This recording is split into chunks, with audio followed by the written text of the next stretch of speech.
Welcome to Wednesday at the NFL Combine. Phil Perry, NBC Sports Boston, hanging out. Another episode of the Pats Interference Podcast, part of the edifying, enchanting CLNS Media Network.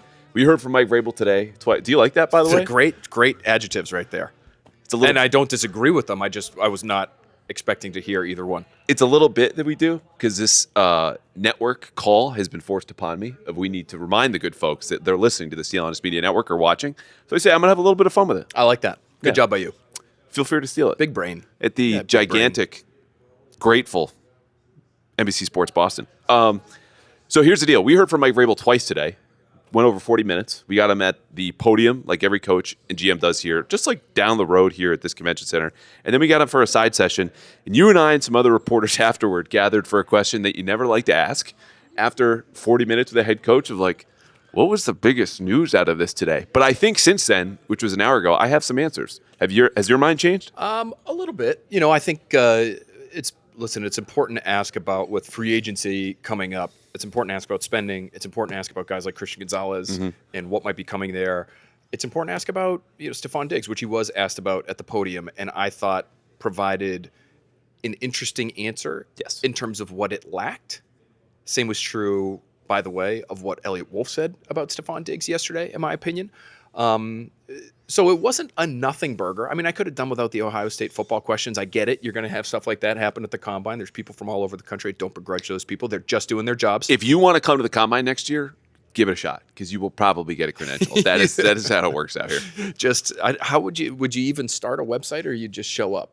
Yeah, but it would be like GeoCities, and I think the NFL wouldn't bother to inspect it, and you get to come and hang out. .net. Yes. You could, find a .net, come to the with Combine. An AOL email like our ask guy, these head coaches Tommy Curran.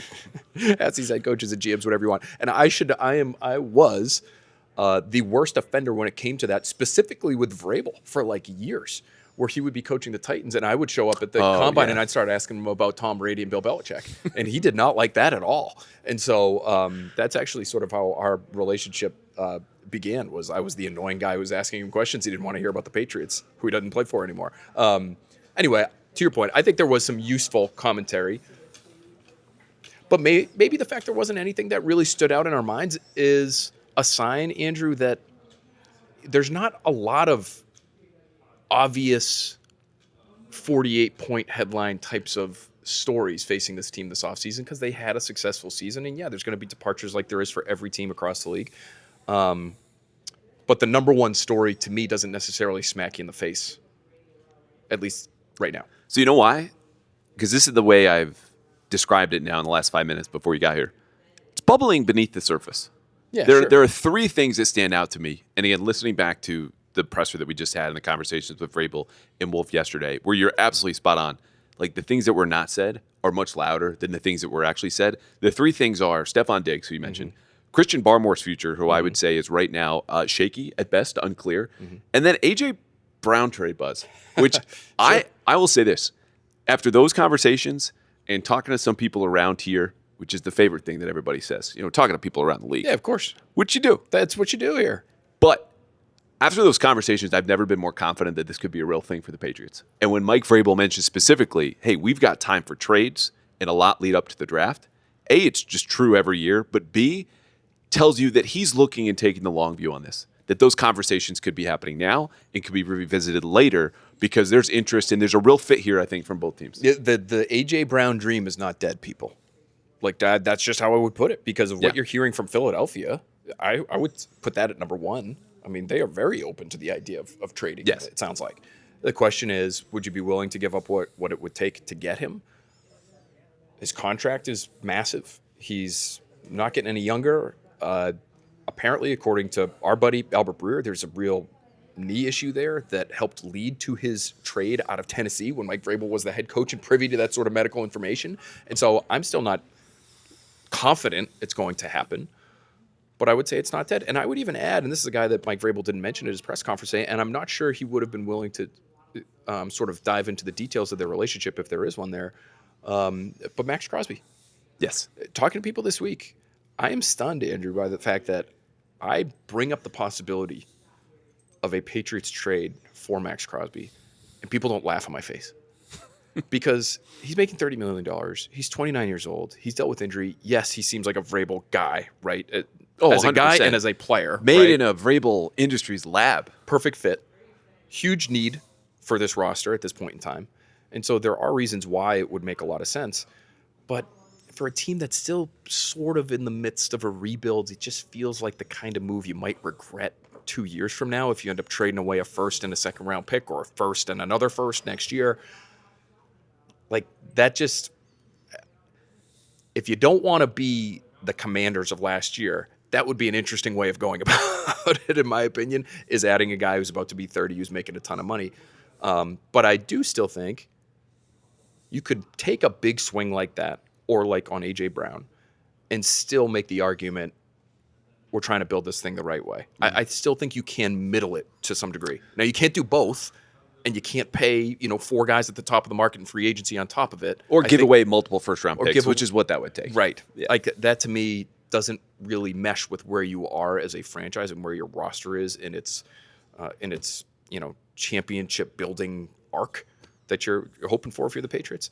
But again, people here that are much smarter than me, that are in the league, they look at that and say, why shouldn't the Patriots do something like that? Which I find interesting. And this is the whole part about getting to talk with Wolf and Vrabel today. It's really important to see and learn where they view the roster, right? Like you used the term rebuild. Eliot Wolf dismissed that yesterday, specifically being like, I wouldn't use that word. Neither would I. Yeah. Because there is... It's not a teardown, but they're still building it up. He mentioned building a program. Just real dispute over the 2 little letters in front. But you can't entirely sit back and be like, well, it's still year 2 because you just got to the Super Bowl. The other end is you can't just look at that and be like, well, we just got to the Super Bowl. Let's go all in now, because there's not a safety net underneath of like a young core of players that you can count on to carry you through the future when you're not drafting them with your first round pick this year or next year in this scenario where you make both of those trades. You do need to middle it, because this is a team that needs to advance itself and not just count on that development moving forward. The A.J. Brown piece, though, is obviously connected to Stefon Diggs, who is another player where we brought up to Eliot Wolf and we've brought it to Mike Vrabel, and we'll introduce a segment where Andrew reads quotes on the podcast. Heck yeah. Because this is word for word how Mike Vrabel was asked about Stefon Diggs today from Nicole Yang in the Boston Globe. How do you view Stefon Diggs' future with the team? He says, well, not only his future, but what he was able to do for us and come in and provide leadership, work extremely hard the time that he was rehabbing from the knee. I think it was a really good presence each and every week, ... Eliot Wolf says, I'm not going to get into any specific players today. There are certain conversations that we're having, and we'll see what happens with everyone. So first, Vrabel just doesn't talk about the future. Yeah, that's not an answer to the question that you just posed. It's not. And he's a smart guy who knows exactly what he wanted to do coming into this press conference, knowing he was going to get that question, and that is what he deliberately chose to do. Wolf says, I'm not going to talk about specific players, so that comment followed about 8 minutes after he said, we'd love to have Jalen Hawkins back. So what did you make of, I'd say, either answer or putting them together and what that told you? I just feel like it's fairly obvious if you look at Diggs, and not just his postseason production, because you'd have to acknowledge he had a great year statistically, and he gave them more than I certainly ever thought he would. But you look at his age, and you look at the contract, you look at the fact that he has relatively recently had a significant knee injury, you wonder how that might impact him moving forward. And it just feels unlikely that any team would want to pay that amount, which is more than $20 million of base salary next season, for a guy in his situation. Mm-hmm. And so I think they're acknowledging that by not saying something like, well, Stefon's under contract. He had a great year for us. He gave us a ton last year. What a weapon he was for Drake May as he got used to this offense and continues to get used to the league. And we look forward to having him back. It would be very easy to say that if that was the plan. Or we'll see where it goes. Or something even more vague. Keep it short and sweet. We'll see where it goes. What he and Wolf said, though, does kind of fall into that category of it. We'll see where it goes. Like, there's no, we would love to have him back, whether you're talking about Hawkins or Vrabel today was asked about Chase on Hawkins and Tonga all on the same question, and he said something similar where, those guys did so much for us. We would certainly welcome them all back. There's no... He said love. I mean, at least with that group. There was no... We would welcome him back. Now, he's under contract in a way that those guys are not. Mm-hmm. And so if he was sitting here, maybe he would say, well, guys, he's under contract. I mean, what do you want? We would welcome him back. He's supposed to come back. What do you want me to say? I think both guys knew what they were avoiding in answering Diggs' questions this week. Yeah, and look, it struck me today that the strongest statements from the team about him and Christian Barmore in the last 2.5 months came after the worst moments of their respective seasons when you have these allegations and charges come to light of very serious things. Now, Vrabel said you kind of have to separate that from the conversation about Christian Barmore's future. So let's separate that to the side. What's changed since those charges surfaced in early December? Stefon Diggs did not play particularly well in the playoffs. Right. And so, look, that is a cold, very, passionless way to look at this in terms of just the football production. But if you're going to sink that amount of money and you're going to deal with the off-the-field stuff, you need that production from a guy who's going to turn 33, and that's just not guaranteed. So I think that all has to factor in here because they have not stood by him. I mean, those were nice things that Mike Vrabel said, and it's not to be dismissed. I think there's real weight for guys who are going to carry his message, and as I've called him, a flag bearer for the culture. But that can only get you so far. And I think some of the stuff off-field, not to mention his history, year 2 in Minnesota, year 2 in Buffalo, and et cetera, is going to factor in here. And I think that's what's driving these comments. I think the way you look at it is, and this is how one executive put it to me, and he wasn't necessarily talking about Diggs, but he was talking more about where the Patriots are as a roster right now.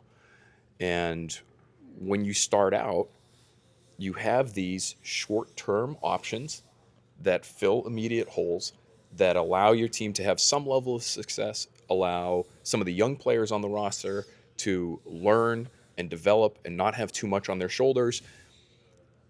But they are what they are. Our buddy Tom Curran has used the term spackle in the past. Now, that's sort of dehumanizing, but I understand what he's saying when he says that, which is this is not meant to last forever. Mm-hmm. And that was the case in all likelihood when they signed Stefon Diggs, who was not their first or second option at that position to add to the team last offseason. And so even though he had a really productive year, and even though you made it to the Super Bowl, I think because this is a cold and calculating business where cold and calculating decisions have to be made, I think you have to be true to your initial probably perspective, whether you're Eliot Wolf or Mike Vrabel or anybody else at One Patriot Place, and say, let's be true to our plan, which began before last season, and not get over our skis and not fall in love with guys based on past production. We have to project out, and we do have to make hard decisions sometimes, and sometimes that means saying goodbye. Yeah, and it's the old Bill Walsh principle. If you'd rather part with a guy a year too early than a year too late. And so in this case with Diggs, he might have one good year left. Do you want to sign up for whatever restructure that he might want to seek in terms of security and guarantees? Or would you rather say, thank you for your time, best of luck, you can take your 800 yards, whatever it might be, elsewhere. Though I want to rank these in likelihood of playing for the Patriots next year. Because we started with A.J. Brown. Yep. Diggs is connected. If you part with Diggs, I'd say the chances of an A.J. Brown trade go up. Okay. If you keep Diggs, I would say they go down because you're just not making that same investment. Although they are, would you say they're the same position, or they're probably going to be different roles? No, they're different roles. Yeah. But I think it's just a matter of an investment piece, for those two, especially for a team that has needs on both sides up front. Mm-hmm.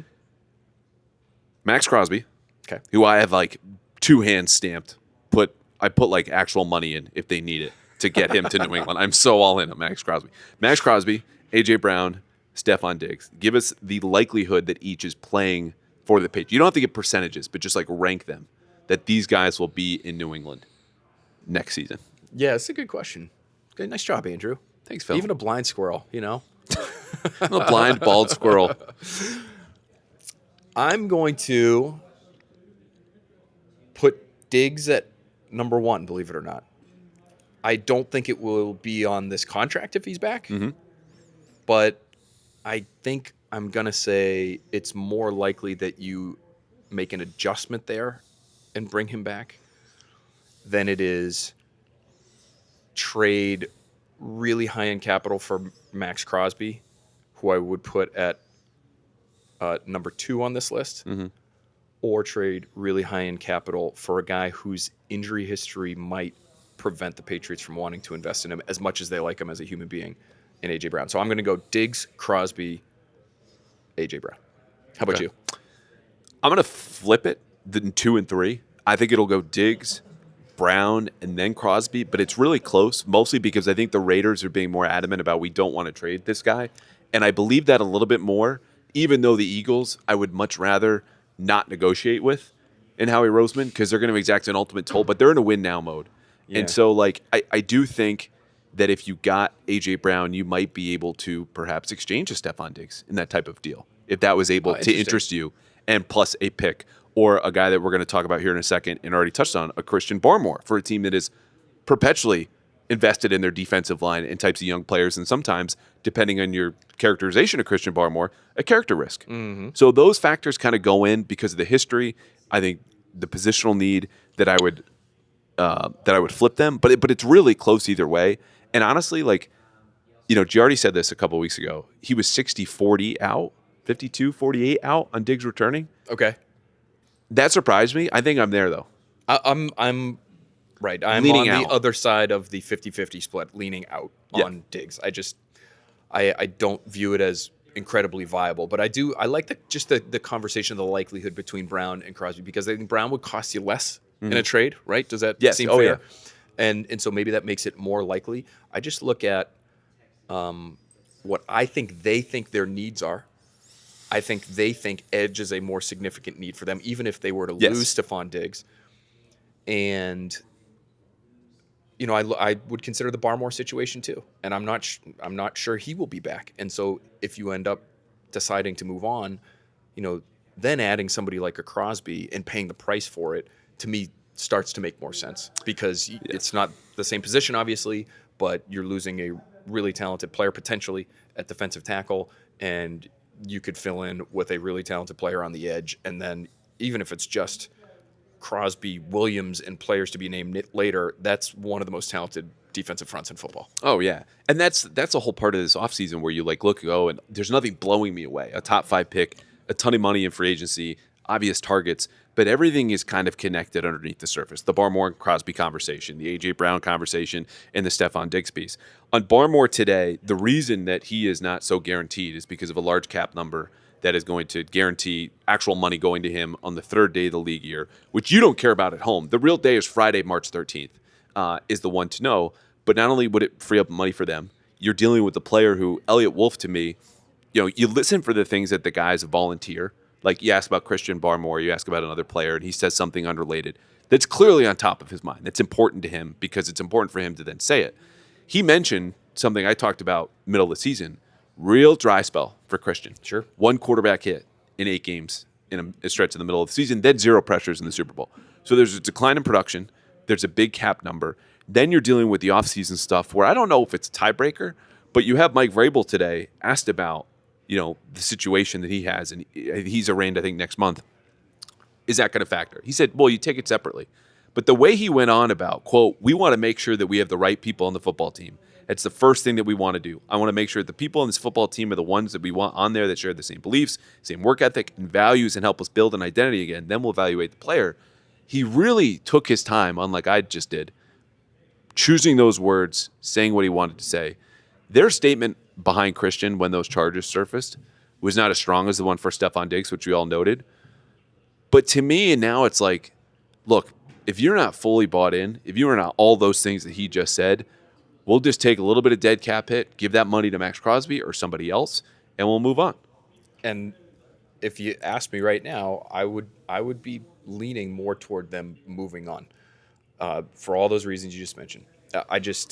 There's a level of unpredictability, I think, with Barmore that might be starting to supersede the talent. Yeah.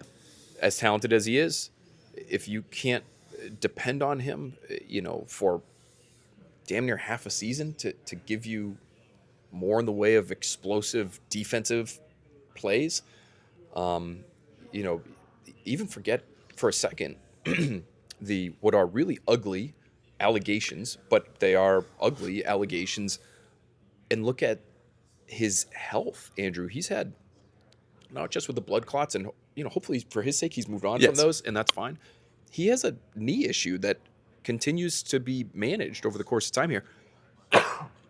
Excuse me, that I know other teams around the league are aware of, that you know, may have even dinged him to a degree before he was drafted in the second round in 2021. So, and you don't see the explosion. Like, you haven't seen that guy that everyone was like, oh my God, Christmas Eve 23 in Denver against a good offensive line. So is that starting to maybe catch up with him to a degree. So there's a lot of things there with Barmore where, yes, when it's right and you compare him with Milton Williams and they're both, healthy and at the height of their powers, the idea of that pairing is really enticing, I'm sure, for Mike Vrabel and others. But how realistic is it that you can depend on that? I don't know. Yeah.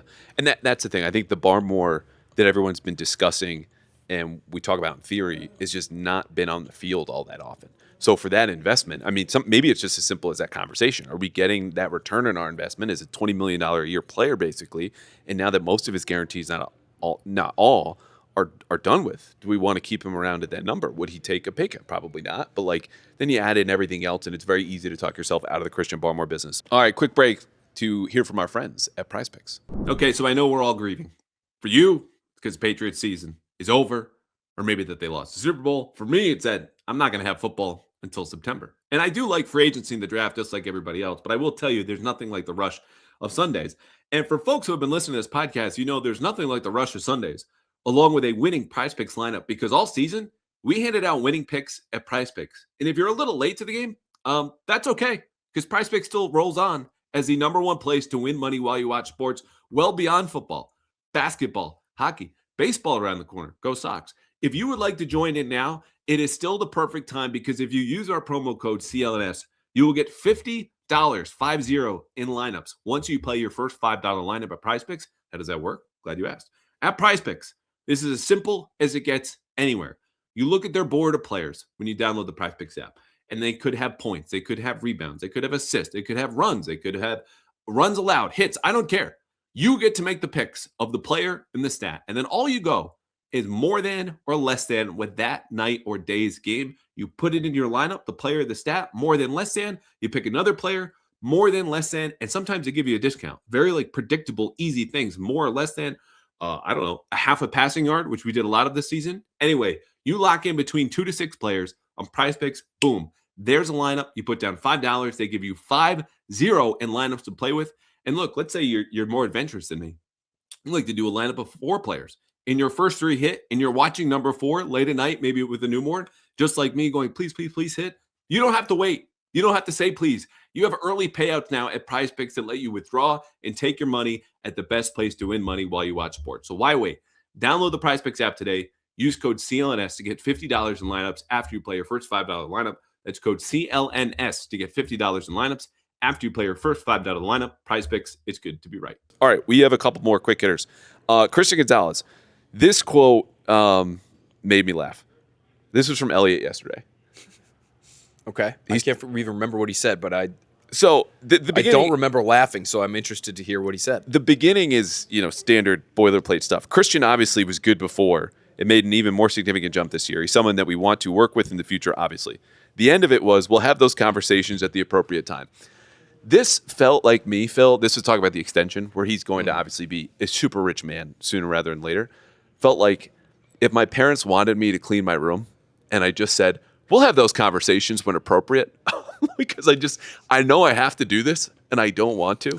And look, they want to keep him, but there's got to be a sense of going into negotiations with his agents.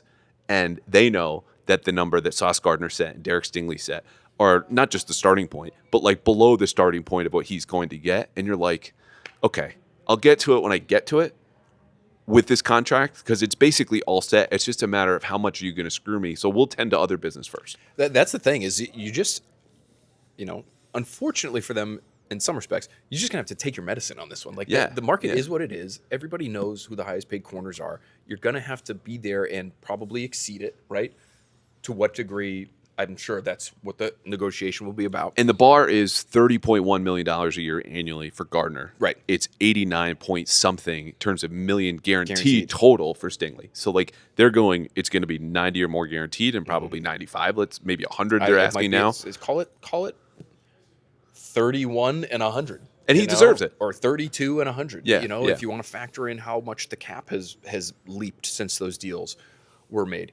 He does deserve it. He's that level player. And if you want to keep your good players, these are the kinds of deals you just have to be. You have to be not only willing to do, Andrew, you have to be happy to do them. You hit on a player. Yeah. You like the player. You want to keep the player. Why mess around with it? It would be my question. And what I'm interested to find out, and I asked Vrabel about this today, is how much will this impending massive contract, which they know around how much it'll be worth, in conjunction with the massive impending contract for the young quarterback next offseason, impacts their spending this offseason. Yep. And so because you're doing Gonzalez soon, we think, and who knows, these things, when you're talking about extending a player who's played 3 years in the league, sometimes it goes right up until training camp. Sometimes it's mid-training camp. Sometimes it's the start of the season. Yeah. And so we'll see. But can you do a Maxx Crosby trade if you're planning on paying him $100 million guaranteed and you're going to give Drake May $70 million a year next offseason? I don't know. That might be something that ownership would say, hey, Mike, love you, buddy. Really respect all your football decisions, and we want to help you in any way we can. But like going out of our way to make a trade to bring in a new player who's 29, who's making $30 million, we might have to adjust his contract when he gets here, like along with the two young guys, that's maybe a bridge too far. I don't know that they would have that reaction, but they're operating with a budget, as every NFL team is to some degree. And so I just wonder, there are certain realities to putting together a football team that you have to adhere to. And so as much as Mike might want A.J. Brown and Maxx Crosby and Drake May to be paid and Christian Gonzalez to be paid, you ain't doing all of it, I don't think.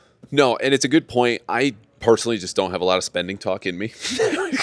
But it's the smart way to look at this, because it's not just this year or last year. It's a 3-year window, and then it's the 3-year window starting next season, and you go on and on and on. But Vrabel did say today, like, look, if I want to buy something personally, and he feels this way professionally, like, I can go get it. That was kind of aggressive talk, honestly, for a guy it's not his money. Would love to check in with Robert and Jonathan on that. So, like, it's all well and good to talk that way, but he has a boss, as we all do. Yeah. And, I asked Eliot about the spending and whether it has to come down because of that 3-year window conversation and what Robert Kraft said to us about this time last year in terms of wanting to spend basically to the cap in a 3-year span.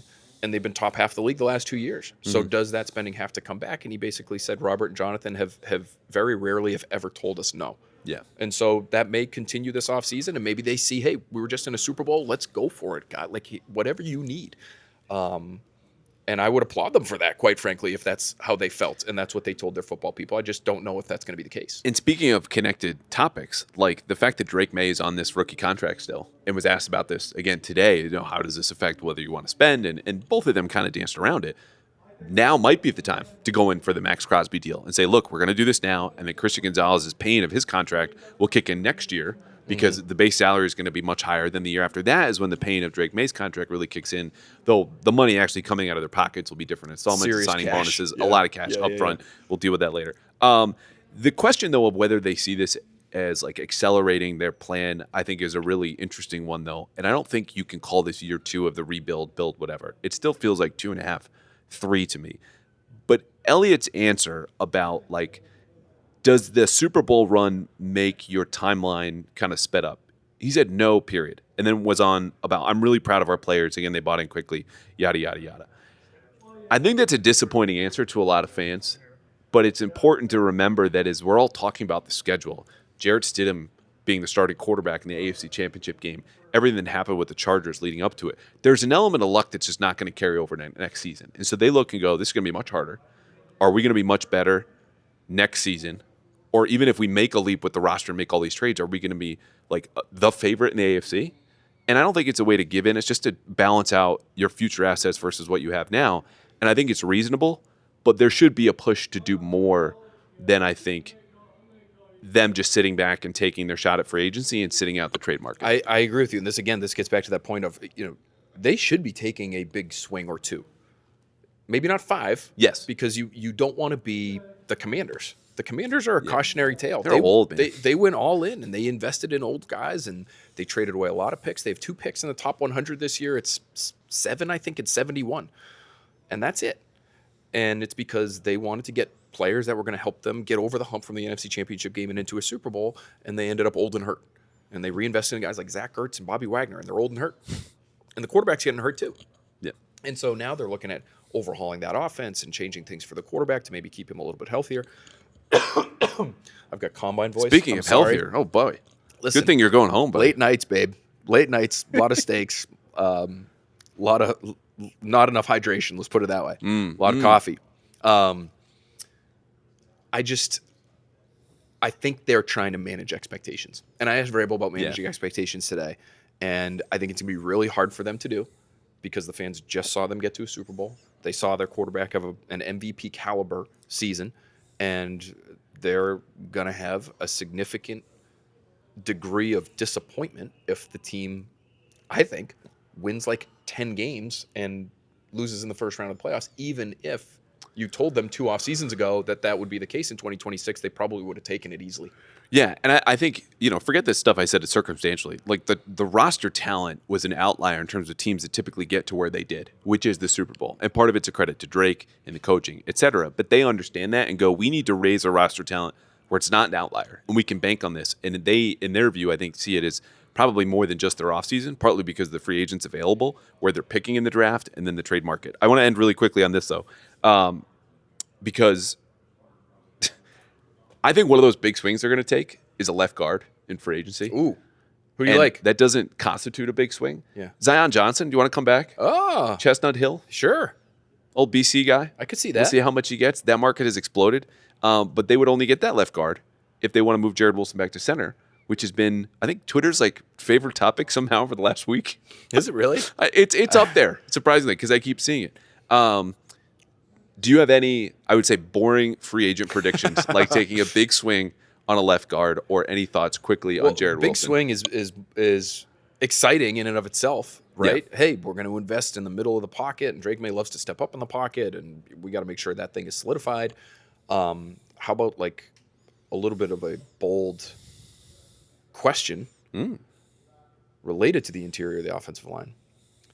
I'm wondering if they might not have a couple of guard spots to fill this coming off season, only because Micah Onwenu's going to the last year of his deal, $0 guaranteed. He's an expensive player at a position that, generally speaking, is not among the most expensive in football, though it has gotten more expensive. Mm-hmm. And I just wonder, too, if there is anything that might be scheme-related that would, in some ways, ease the pain of losing a player who is a good player. I want to say that. Yes. Micah Onwenu played really well last year, I thought. Do they want to get into more West Coast running game concepts, where you saw some of the West Coast passing game concepts from the Patriots with boot action and rolling Drake May out, and there wasn't a ton of it, and Josh McDaniels is still going to do what Josh McDaniels does, but those boot action, play action passes, I'm sure you noticed, were not working for them late in the season, and I think it's because teams weren't buying the fakes, because they don't run a whole heck of a lot of outside zone because of.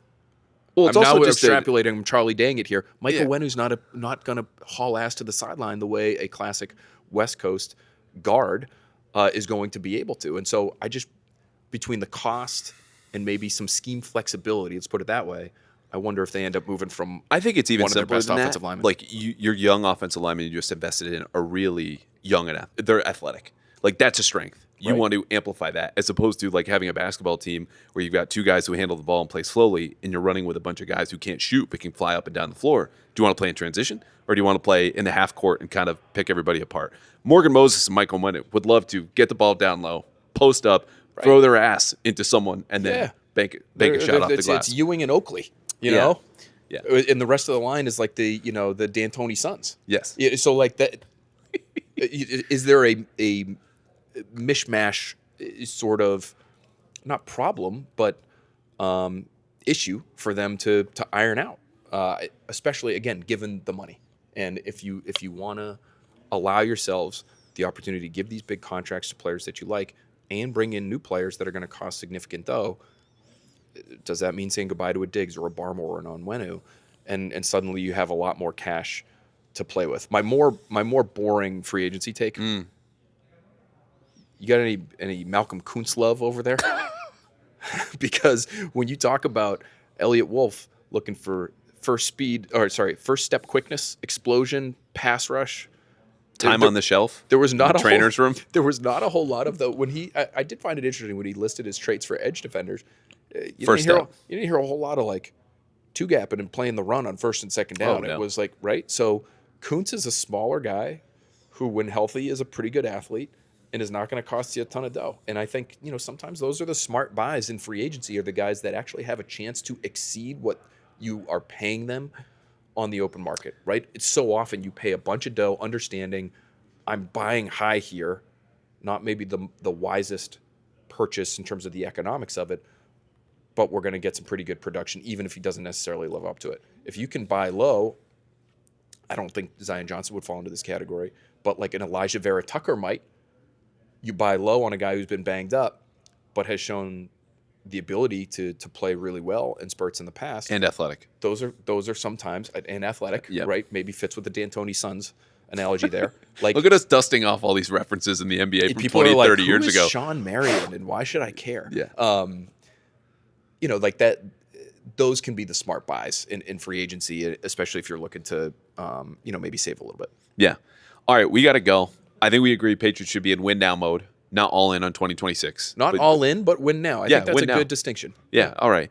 Phil Perry, NBC Sports Boston. What do you got coming? You got to be dropping some intel sometime soon. We have all sorts of stuff coming. We have, we're gonna have a big meaty notebook from the combine. I'm actually headed back in minutes here. So this is great to sort of sign off from Indianapolis with my friend Andrew and talking small. Cool. Thanks for having me on, buddy. You got it. Pros Pro, staring into the sun the last 10, 20 minutes here on the I podcast. hope I got like just a little powering bit of through. a tan. Yeah. This has been fun. All right. See you guys.